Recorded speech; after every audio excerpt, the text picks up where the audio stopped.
इन्होंने तो ये बोला कश्मीर में क्या चल रहा है, कश्मीर का भी एक वीडियो आज घूम रहा है, उसको भी देख लें जरा। ज्यादा फोर्स करेंगे जिस तरह आज पूरा कश्मीर के लोग पाकिस्तान से मुतनफिर हुए इस लॉकडाउन के बाद, और उन्होंने ये फैसला कर लिया कि हमने हिंदुस्तान के साथ जाना है, तो हमने भी हिंदुस्तान के साथ जाना है। हम तकसीम कबूल नहीं करेंगे।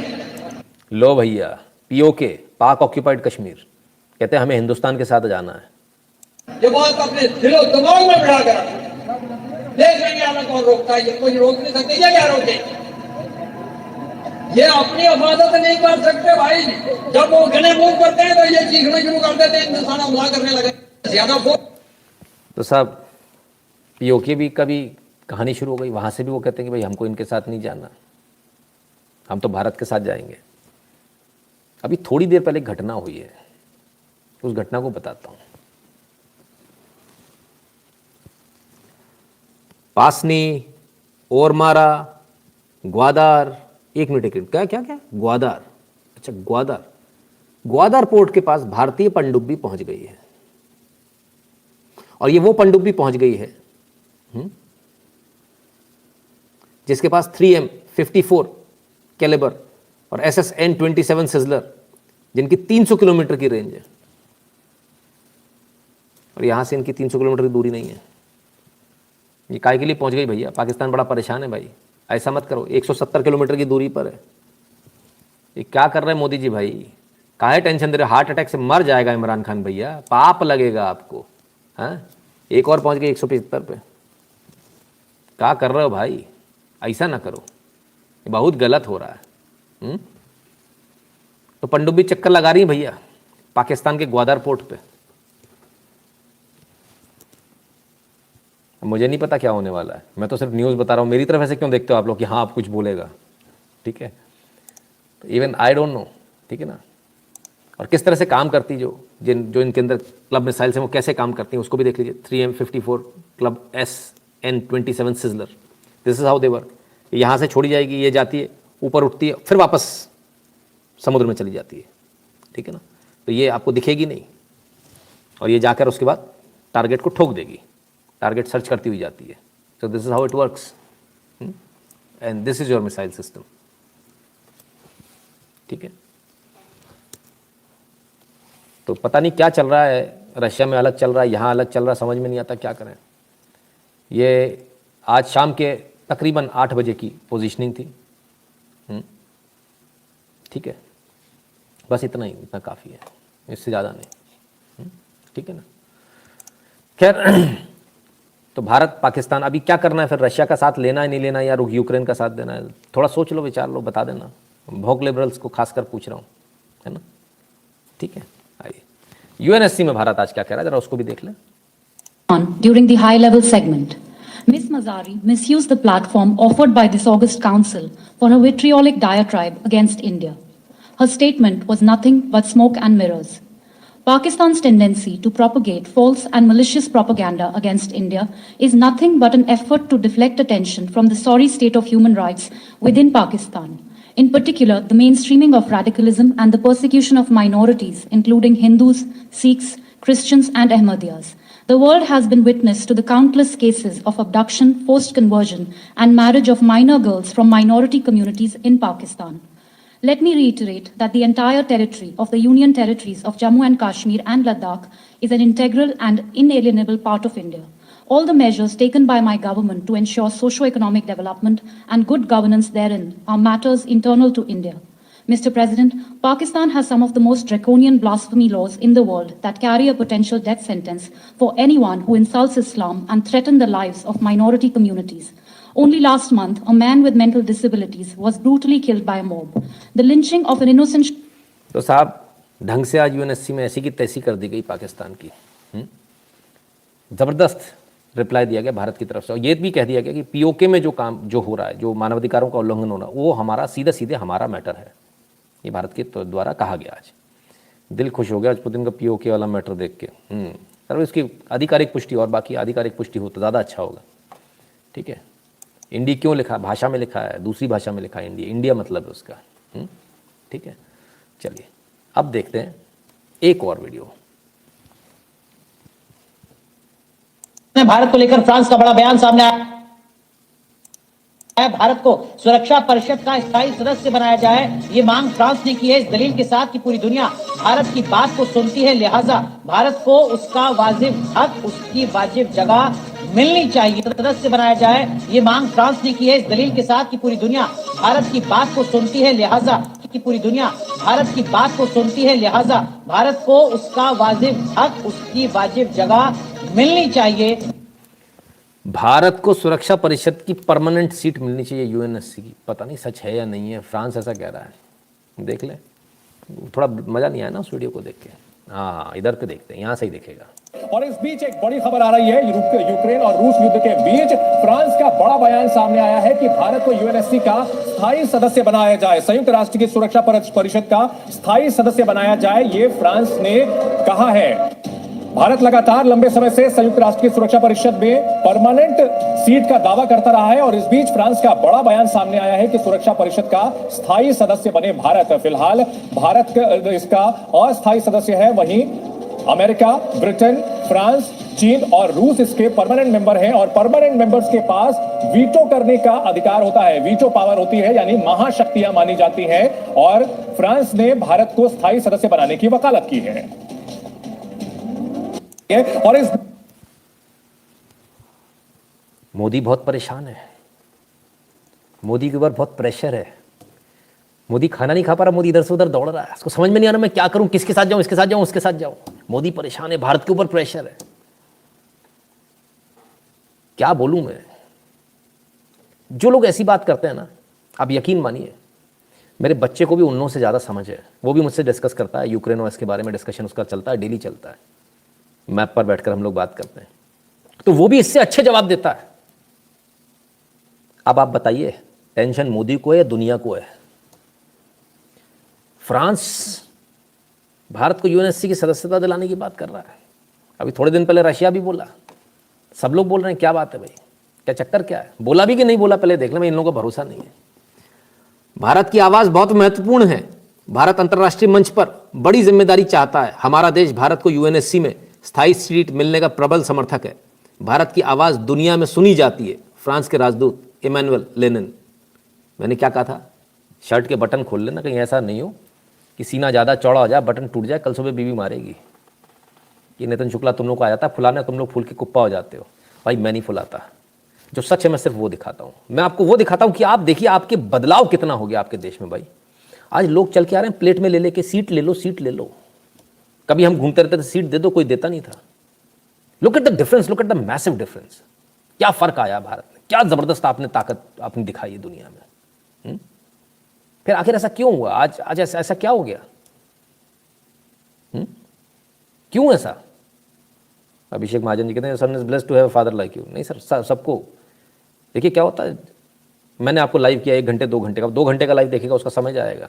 तो मुझे उसको जितना बताना मैं उतना ही बताता हूँ। बिल्कुल मैप के ऊपर खटाखट यूक्रेन का कहाँ क्या है, यहाँ से ऐसे कर देगा, वैसे कर देगा। अब युद्ध चल रहा है तो युद्ध, क्योंकि उसको टैंक से ये सारी चीज़ें पसंद है, तो युद्ध कैसे होगा, कहाँ से बेलारूस अगर सहायता कर रहा है तो वो किधर से, क्यों इसको बिल्कुल लैंडलॉक स्थिति में आ गया ये यूक्रेन लैंडलॉक स्थिति में बॉस, है ना, उसका कुछ नहीं होने वाला।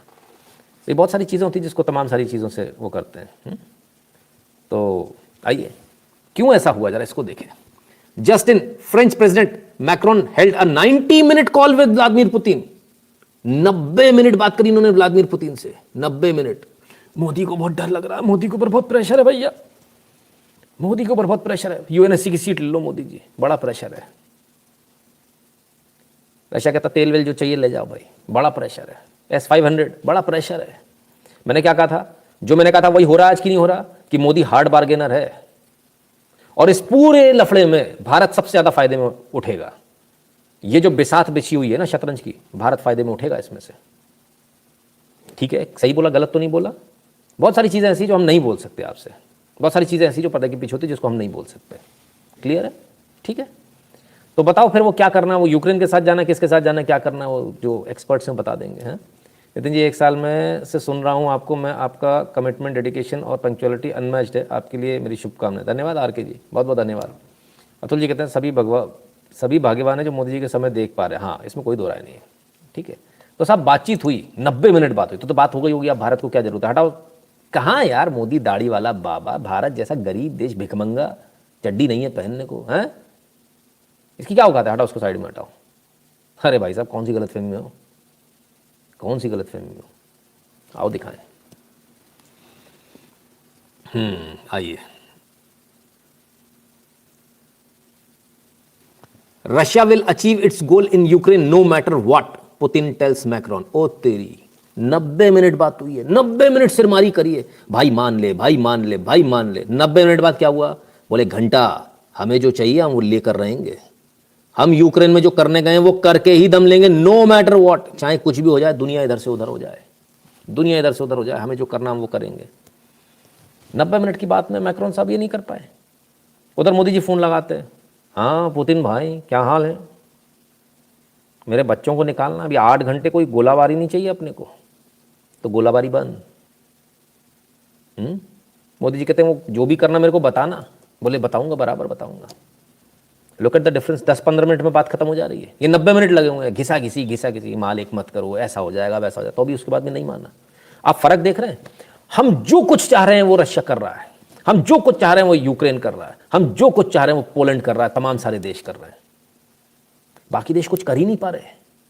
और अब तो सब ये कहने लगे भारत धुरी है भाई, भारत की बात दुनिया में सुनी जाती है, भारत को यूएनएससी की सीट दो, भारत को फलाना करो, भारत को ठिकाना करो। भारत एकमात्र ऐसा है जिसने आज ये जो हुआ है ना सेफ पैसेज वाली बात, ये सिर्फ भारत की वजह से हुई है। ये ह्यूमैनिटेरियन ग्राउंड पर हम इसको खोलेंगे, ये भी भारत नहीं कराया, मोदी जी नहीं कराया है, यूक्रेन और रशिया दोनों से, किसी और तो तुम्हारे जो बाइडन फो बाइडन नहीं कराया भाई, गलतफहमी मत रहना। हाँ, समझ में आ रही है? एक अकेला ये गुज्जू बैठा हुआ जो है, ये गुज्जू गेम कर रहा है बहुत सबके साथ में, प्यार से अपने लोगों को भी निकाल दे रहा है, पुतिन से कहलवा देता है, देखो इस पर वॉर क्राइम बोल दो, बोलो कि हॉस्टेज बना रखा है, इसकी बदनामी करो, अपने लोग निकालने, वो निकाल नहीं रहा तो कैसे करेंगे? बोले जरा इसको बोल, अभी इसकी लंका लगेगी, अभी इसको मिर्ची लगेगी, अभी भागता फिरेगा।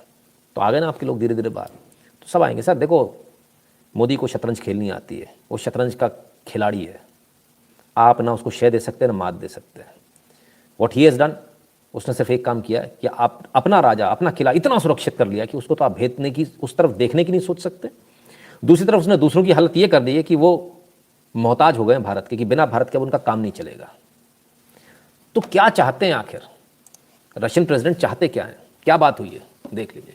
Ukraine invasion, Putin wants all of Ukraine and worse is to come, wants Macron after phone call. अरे बाप रे बाप, मैक्रोन साहब बताते हैं, मैक्रोन साहब की तरफ से आधिकारिक जो बयान आया उनका वो ये आया है क्या कि पुतिन पूरा यूक्रेन चाहते हैं और अभी तो वर्ष आना बाकी है।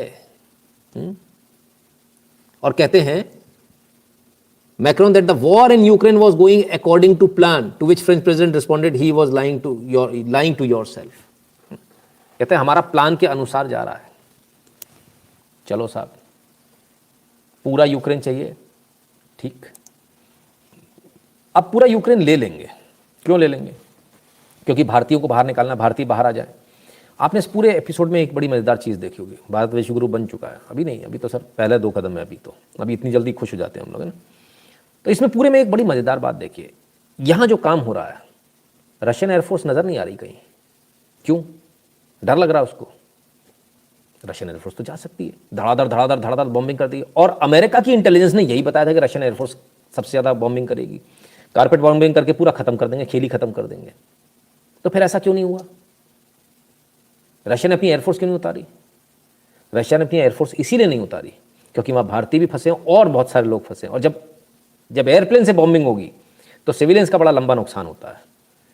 तो स्ट्रैटेजी चेंज की गई, ज़मीन पर युद्ध लड़ा जा रहा है और टैंक के जरिए जा रहे हैं। आप सोचिए, बहुत मुश्किल होता है ज़मीन पर युद्ध लड़ना और बहुत आसान होता है एयरफोर्स के साथ में, इसलिए एयरफोर्स की इतनी वैल्यू है ना। सबसे इलीट फोर्सेस जो है एयरफोर्स को माना जाता है, लेकिन टैंक जब तक नहीं पहुंचे तब तक जीत नहीं मानी जाती। देखिए कितना कमाल है ना, जिताने में एयरफोर्स का बहुत बड़ा हाथ होता है, लेकिन जब तक टैंक वहां नहीं पहुंचा ना तब तक आपकी जीत नहीं होती। तो जीत तो टैंक से ही होती है, जिताने वाली एयरफोर्स होती है। तो एयरफोर्स अभी आई नहीं है, तब यह हाल है। अभी एयरफोर्स जब उतर जाएगी पूरी ताकत के साथ, तब क्या होगा? और जैसे ये भारतीय बाहर आ जाएंगे, जैसे ये इवैक्यूएशन प्लान पूरा हो जाएगा, आप ये मान लेना रशिया रुकने वालों में से नहीं है। हो सकता है कि रशिया अपना प्लान चेंज कर दे, हो सकता है कि रशिया वहां के लोगों का दिल जीतने के लिए, सकता है कि रशिया यूक्रेन के जो लोग हैं, जो उसी के लोग हैं, उनका दिल जीतने के लिए एयरफोर्स का इस्तेमाल ना भी करे। लेकिन फिलहाल तो चारों तरफ से घेर लिया और बकरी की अम्मा कब तक खैर मनाएगी वाली स्थिति में यूक्रेन की स्थिति है। खैर अब क्या हो क्या रहा है ये जरा इसको देख ले। आइए। Russian invasion of Ukraine throws world order into disarray. World order ही पूरा बिगाड़ दिया साहब। The brazenness with which Russia attacked Ukraine signals at the multipolar world order Moscow and Beijing are seeking maybe near or already here। तो Russia क्या है? Russia multipolar order चाह रहा है। अभी जो सिंगल एक पोल पे चलता नहीं, अमेरिका ने जो कर लिया वही हो गया, नहीं, मल्टीपोलर सारी जो विश्व शक्तियां हैं ताकत उनके पास बराबर बटी हुई रहेगी। तो कहना ओपिनियन ये है लोगों का, ये कहना कि भाई हो सकता है कि वो जल्दी आ रहा हो या आ चुका। मैं आपको एक बात तो बता दूं, ये मल्टीपोलर कर लो कितना भी पोलर कर लो, इसमें सबसे बड़ा भागीदार भारत होगा। इसको लिख लीजिएगा आज। और जब मैं ये बात कह रहा हूं तो मुझे बहुत अच्छी तरह से मालूम है कि मैं क्या कह रहा हूं। जब मैं ये कह रहा हूं तो मैं ये कह रहा हूं कि अमेरिका हमसे छोटा हो जाएगा, और जब मैं ये कह रहा हूं तो मैं ये भी कह रहा हूं कि रशिया हमसे छोटा हो जाएगा। इस बात को याद रखिएगा। इसमें सबसे बड़ी भागीदारी अगर किसी देश की होगी तो वो भारत की होगी। इसको लिख लीजिएगा, एक काम आएगा आपके। ठीक है, तो ये फर्क है भारत में और भारत की राजनीति में। भारत जो राजनीति कहें, कूटनीति कहें, फिलहाल तो सफलता के परचम गाड़ते हुए प्रधानमंत्री मोदी, और सब कुछ इस एक व्यक्ति की वजह से, इसकी समझदारी की वजह से। गजब की समझदारी, गजब का सेंस है भाई अगले के पास में। कौन सी चीज़ कहाँ से करवानी, कैसे करवानी, किससे कहलवाना है, ये बयान किससे दिलवाना है। मैं बोलूँगा मेरे बच्चे फंसे तो संबंध खराब हो जाएंगे, दूसरे से कहलवा देता हूँ इसने हॉस्टेज बना दिया, और मैं कह दूंगा नहीं मुझे तो, मेरे पास में ऐसी कोई जानकारी नहीं है, तो तुम्हारी मजबूरी होगी, तुम उसको छोड़ कर आओगे। नहीं छोड़ते तो हैंड्स प्रूव्ड हो जाएगा। तो ये समझदारी, इतनी समझदारी, अब शुक्र मनाइए बड़ी पार्टी का अधपगला बच्चा नहीं तो अब तक तो आपका कांड हो गया होता, पता नहीं आप कहाँ होते। कि ज़रा लाइक कर दीजिएगा, वीडियो को शेयर कर दीजिएगा अपने मित्रों से, चैनल को सब्सक्राइब करने के लिए जो बोल दीजिएगा जिन्होंने अभी तक नहीं किया, और बगल वाली घंटी बजा ले, क्योंकि नोटिफिकेशन तभी आएगा जब घंटी बजी होगी बगल वाली, है ना, उसमें 2 एरो बनकर आ जाता है साइड में, और है ना, तो घंटी बजे का निशान देखने लगता है हाँ घंटी बज गई। इसके अलावा